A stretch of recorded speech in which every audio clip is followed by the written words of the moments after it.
அன்பார்ந்த தமிழக உறவுகளுக்கு வணக்கம். ஒரு நதி, ஒரு அணை, இரு மாநிலம். கர்நாடகா மாநிலம் மேகதாதுல அணை கட்டியே தீருன்னு சொல்றாங்க. அப்படி அவங்க அணை கட்டினா தமிழகத்தில் இருக்க லட்சக்கணக்கான விவசாயிகளோட வாழ்வாதாரமே சிதைக்கப்படும்.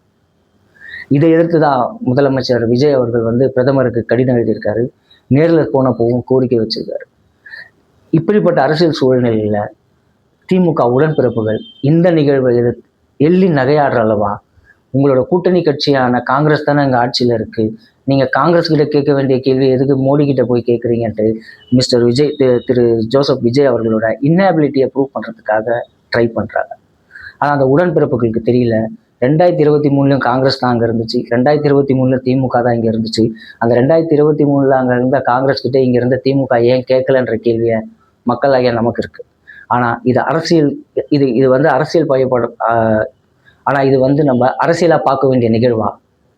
இந்த இடத்துல நம்ம அரசியல் செய்யணுமா? அதை தாண்டி மேகதாது அணை கட்டினா தமிழக மக்களுக்கு எவ்வளோ பெரிய பிரச்சனை வரும். அந்த பிரச்சனையை பேசாம நம்ம இந்த இடத்துல அரசியல் பேசுறது சரியா? வாங்க நிகழ்ச்சி. அரசியல நம்ம தலையிடணும், இல்ல அரசியல் நம்ம வாழ்க்கையில தலையிடும். போராடுவதே கடமை.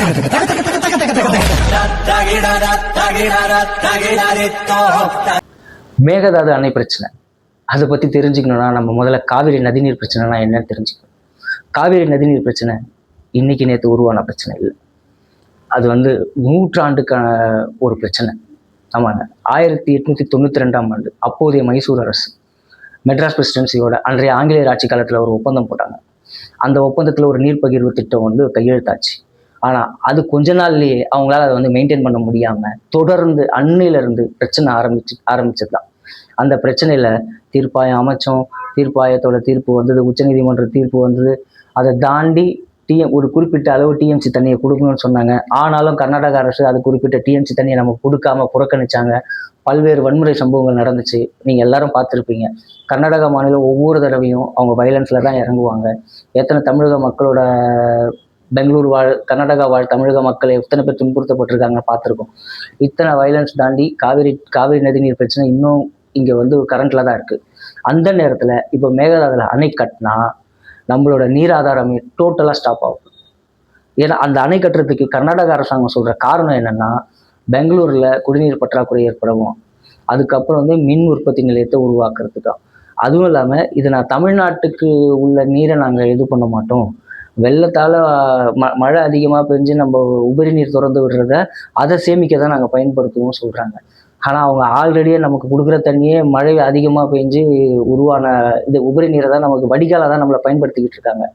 இப்படிப்பட்ட சூழலில் அவங்கள நம்பி நம்ம அணை கட்ட விடுறதுன்றது நம்மளே சூசைட் பண்ணிக்கிறதுக்கு சமமாயிடும். அதனால் மேகதாதுல அணை கட்டக்கூடாது. இதுதான் தமிழக அரசோட நிலைப்பாடு.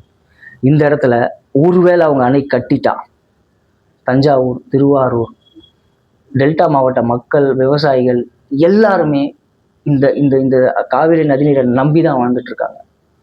அங்க இருக்கிற விவசாய நிலங்கள் மொத்தமும் நம்மளோட வாழ்வாதாரமே அழிக்கப்படும். அடுத்து இது வெறும் அணை பிரச்சனையா இல்லை, தமிழகத்தோட எதிர்கால தலைமுறைக்கே இது மிகப்பெரிய பிரச்சனையா நிற்கும். இந்த அணை பிரச்சனையை சுமூகமான முறையில் சட்ட தீர்வோட எதிர்கொள்ளணும்னா மாண்புமிகு முதலமைச்சர் விஜய் அவர்கள் பிரதமர் மோடி கிட்ட கடிதம் கொடுத்துருக்காரு, கோரிக்கையும் வச்சிருக்காரு. இந்த இடத்துல கூட ஒரு எதிர்ப்பு அரசியல் பண்ணணுன்ற ஒரு முடிவு இருக்கிற திமுக உடன்பிறப்புகள், நான் தலைமையை சொல்லலை, உடன்பிறப்புகளை சொல்கிறேன்.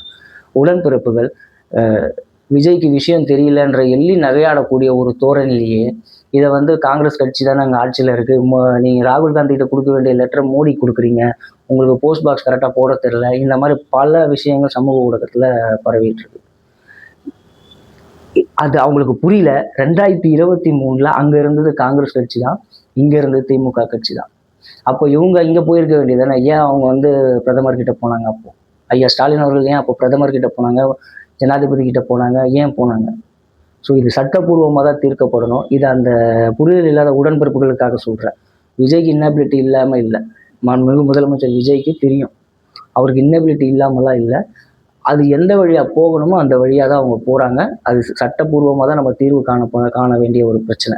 அடுத்து இந்த நேரத்தில் எல்லாரும் பிரிஞ்சு இருந்து இங்கே ஒருத்தரோட இன்னபிலிட்டியை ப்ரூவ் பண்ண ட்ரை பண்ணுறதை விட தமிழக மக்கள், எதிர்கட்சி, எந்த பாகுபாடும் இல்லாமல் எல்லாரும் ஒன்றிணைஞ்சு இந்த விஷயத்துக்கு நம்ம ஒன்றா நின்னாதான் அங்கே மேகதாது அணை கட்ட விடாமல் நம்மளால் தடுக்க முடியும். இந்த இடத்துல நம்மளோட ஒற்றுமையை தான் பிரதிபலிக்கணும். இங்கே விஜய் சாருக்கு வந்து இன்னபிலிட்டி இல்லைன்றதை ப்ரூவ் பண்ணுறதால நமக்கு எந்த வித பலனும் இல்லை. உடன்பிறப்புகள் இதை கண்டிப்பாக கருத்தில் கொள்ளணும். ஸோ மேகதாது அணை தமிழகத்துக்கு எதிரானது. மேகதாது அணையை கட்ட விடாமல் தடுக்கிறதா தமிழக மக்களுக்கு தமிழக அரசாங்கம் செய்யக்கூடிய ஒரு நல்ல விஷயம். அப்படி செய்யக்கூடிய அந்த அரசாங்கத்துக்கு எதிர்கட்சிகள்லேருந்து எதிரி கட்சியாக இல்லாமல் எல்லா கட்சிகளும் உறுதுணையாக இருந்து தமிழக மக்களோட வாழ்வாதாரத்தை காப்பாற்றணுன்றது தான் இந்த மாதிரி சாமானியர்களோட கோரிக்கை. மீண்டும் வேற ஒரு பதிவில் சந்திக்கலாம். நன்றி.